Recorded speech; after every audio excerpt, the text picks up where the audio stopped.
Failure is certain, but being a failure is an option. So, what does that mean?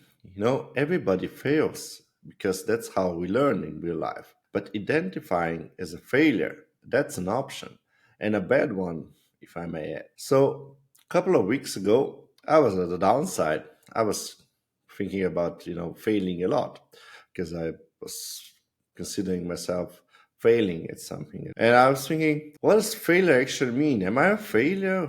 How would others consider my doing, my activities as a failure, as a win, as a learning opportunity? Because it's all a matter of perspectives. Failure is actually a very steep learning curve.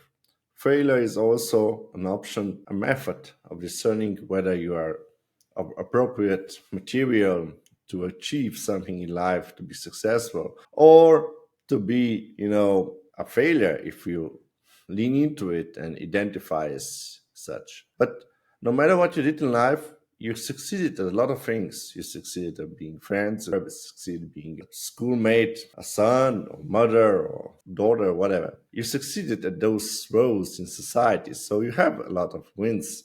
But sometimes we're in a dark place and we consider ourselves being failures, identifying with that sole incident of failing as us. But that's not true because we know we're capable of much, much more. So we should not identify as failure. That's easier said than done. In those dark days, those dark hours, we can lose hope. We shouldn't, but we do. Most of us get out of those dark places, and we then see in hindsight failure as a learning opportunity, or perhaps even as an entry barrier. If not everybody can do something that's really hard and involves a lot of failure, a lot of people just give up. I've seen this happen with my study colleagues. A lot of people started studying law because they wanted to be lawyers or attorneys. But once they graduated, once they finished, they changed goals right at the instance. They decided it's just too hard. They changed directives, they changed goals. But that's fine if you want to change goals because you find something else interesting. But if you change goals because you found the subject or the road too heavy, that's perhaps a bad decision. Because the cost of entry to anything worthwhile is, of course, high.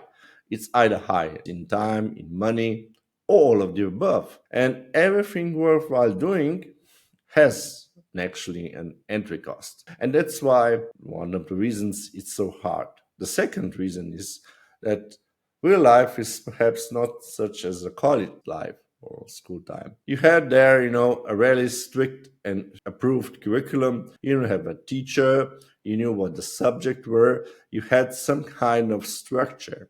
You were getting towards the goal. Now, even if you were failing or achieving or you were in the middle, you knew you had some structure. But real life and career and whatever has no such structure. Most of the time, we are our own structure. We make our own structure and we have to follow along. And it's most of the time easier said than done because once you go to those dark places where you just have to persevere no matter what, we have to do the things and repeat them no matter that the feedback isn't coming or the feedback is actually negative, it's really, really lonely. And it's especially lonely if you're doing something like a business or a YouTube channel or writing a book because nobody's here to give you feedback. So a lot of people, lean on the coaches and therapists and helps and friends and whatever because they've tried to seek out those structures, those help to lean on. But most of the time, it just, false friends because it helps you a bit, but it doesn't let you grow that much because you know that you can only lean on yourself. And those false friends, although they can have perhaps your best interest in heart, are actually not letting you fall down and get up again. Because they're not letting you fall down, you cannot get up again. It's all a yin and yang, it's all connected. So failure is like this. It's like start, learn, fail, adapt or improvise, succeed or die trying. So repeat the circle.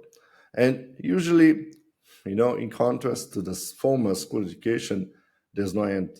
There's only a repeated cycle. And sometimes you can look back and say, oh, that went quite well.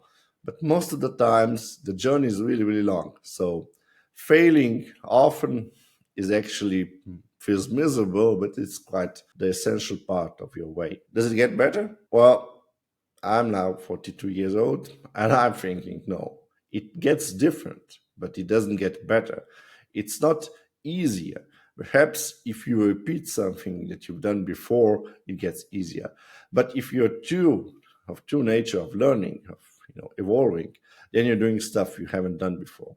And if you're doing stuff you don't know before, haven't done before, have no experience, then failure still sucks a lot because you have no reference points, you have no structure. So, how should you go about it? Well, you should just stick to it because that's probably the best and the worst advice there is. Why? The best because it's true, and the worst because it's so plain and stupid. There are a lot of hacks out there how to succeed in life.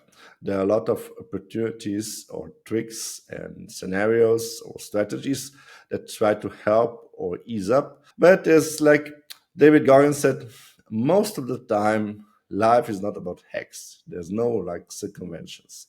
You have to do the work. And if you do the work, you can have some kind of luck in your favor. But if you don't do the work and just hope for the luck, hope for the hack, you would most probably fail. Because luck, like the definition, is just a chance. And it's a really, really small chance, like 1 in a million. What does that mean? It means you're not very probable to be doing something. But if you do 1 million repetitions, your luck increases. So back to the start. You're gonna fail. Everybody's gonna fail. I'm gonna fail. Perhaps even this video is a failure. But I'm not gonna identify as a failure. I'm gonna identify it as a learning curve. And if you get to that unhappy, dark place where you're not feeling, you're gonna get up when you identify as failure, just stop it. Try to stop it. Try either not to think about it for a couple of times, a couple of hours, weeks, days, or just stop your negative thoughts and push forward. Do something else. Don't just prolong. Just don't let it stop you. Or perhaps, as the old saying goes, ignorance is bliss. If you're just ignorant that you failed and just move along, it will be better. There are some people in life who are just ignorant of their failures. I admire them. I'm not such a person, such a personality. But, I am what I am. So I'm going to stick to it and hope you will too. Give a thumbs up if you like this video. And if not, I don't know. Do whatever you want. Bye.